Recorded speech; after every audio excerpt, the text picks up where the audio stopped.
नमस्कार, मी गणेश आचवल स्वामी कृपा क्रिएशन्स या यूट्यूब चॅनलमध्ये तुम्हा सर्वांचं मनपूर्वक स्वागत करतो। निमित्त आहे एका नव्या दीर्घांकाचं।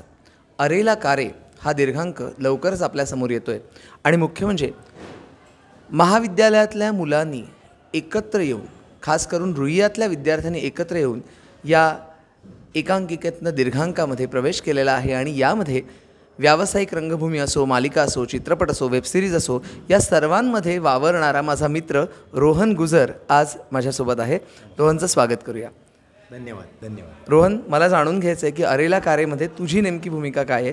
तुझ्या भूमिकेचा आलेख कसा आहे? तसं तू म्हणालास की रुईयाची पूर्ण टीम आहे आणि राजरत्न भोजने दिग्दर्शन करतोय। एका अधिकाऱ्याची भूमिका आहे। विषय बघितला तर आपल्या इथं जी काही झाडछटाई होत असते त्या संदर्भातला विषय आहे आणि एक गव्हर्मेंट ऑफिसमध्ये काम करणारा हा अधिकारी आहे ज्याच्या अंडर त्याला ही केस मिळते की एका प्रोजेक्ट संदर्भात जिथे एक प्रोजेक्ट व्हायचं असतं खूप मोठं, तिथे त्याला नेमणूक त्याची केली जाते आणि तिथं असतो आदिवासी पाडा। तर त्या आदिवासी पाड्याच्या ठिकाणी आता वृक्षतोड करायची आहे आणि तिथे ते मोठं प्रोजेक्ट उभे राहणार आहे, त्यासाठी नेमणूक केलेला हा अधिकारी अशी ही भूमिका आहे। आणि फार इंटरेस्टिंग पद्धतीने राजरत्नने ती सगळं क्राफ्ट केलं आहे। फार इंटरेस्टिंग पद्धतीने हा दीर्घांक पुढे जातो आणि भयपट पण आहे, सस्पेन्स पण आहे, तुम्हाला भीती वाटते, सोशल इश्यू पण आहे। सो ह्या सगळ्याचं मिक्सचर असलेलं माझं पात्र आहे आणि मला फार इंटरेस्टिंग वाटतं हे दीर्घांक म्हणजे प्रायोगिक रंगभूमीवर अशी एखादी व्यक्तिरेखा मला करायला मिळणं हे माझ्यासाठी खरंच खूप मोठं चॅलेंज आहे।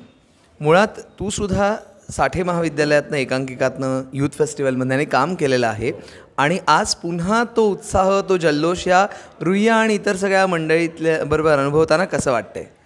खूप छान वाटतंय गणेश, खरं सांगू का? कारण इथली जी ऊर्जा आहे ना, आपण किती म्हणा, आपण व्यावसायिक नाटकात गेलो किंवा आपण मालिका करायला लागलो, काही करायला लागलो, तरी इथली जी ऊर्जा असते ना ती फार वेगळी असते।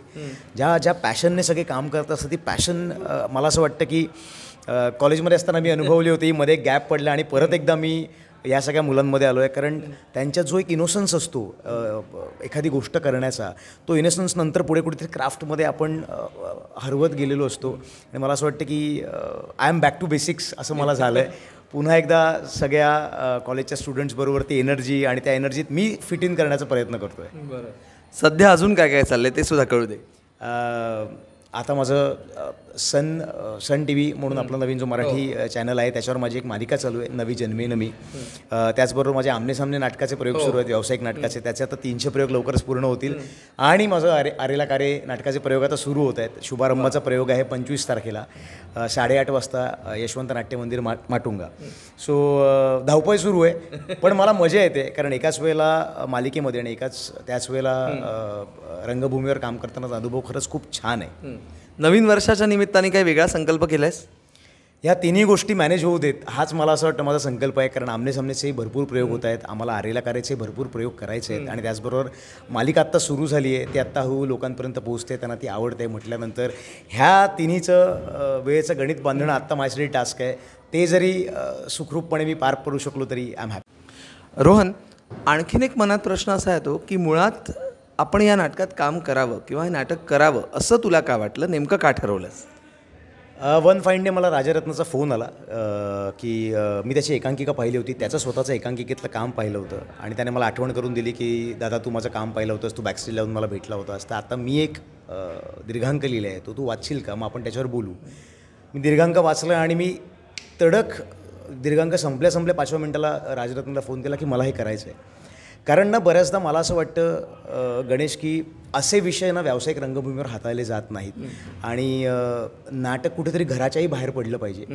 आपल्या आजूबाजूला ज्या गोष्टी घडत आहेत त्याचं प्रतिबिंब कुठेतरी कलेत असलं पाहिजे आणि सोशल इश्यू असल्यामुळे मला असं वाटतं की मला नेहमी असं वाटतं की एंटरटेनमेंट इंडस्ट्रीकडे फक्त मनोरंजन क्षेत्र म्हणून नाही बघितलं गेलं पाहिजे, त्यात जबाबदारीची एक जाणीव असली पाहिजे। आपल्या हातात खरं तर खूप मोठी ताकद आहे, लोक आपलं नाटक बघायला येतात, त्यांच्यापर्यंत जर असा एखादा इश्यू आपण मांडू शकलो, बऱ्याचदा आपली वैयक्तिक मतं असतात ती अशीच मांडण्यापेक्षा एका कलाकृतीतनं आपल्याला मांडता आली तर मला असं वाटतं की ते आपल्या कलाकारांचं भाग्य असतं आणि मला ही संधी या नाटकाच्या निमित्तानं मिळते।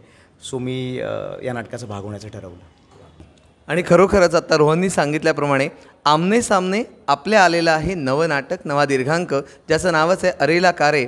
आणि म्हणूया आपण की घेऊन ऊर्जा नवी जन्मेन मी. आणि आपण शुभेच्छा देऊया रोहनला आणि अर्थातच अरेला कारेच्या संपूर्ण टीमला. धन्यवाद.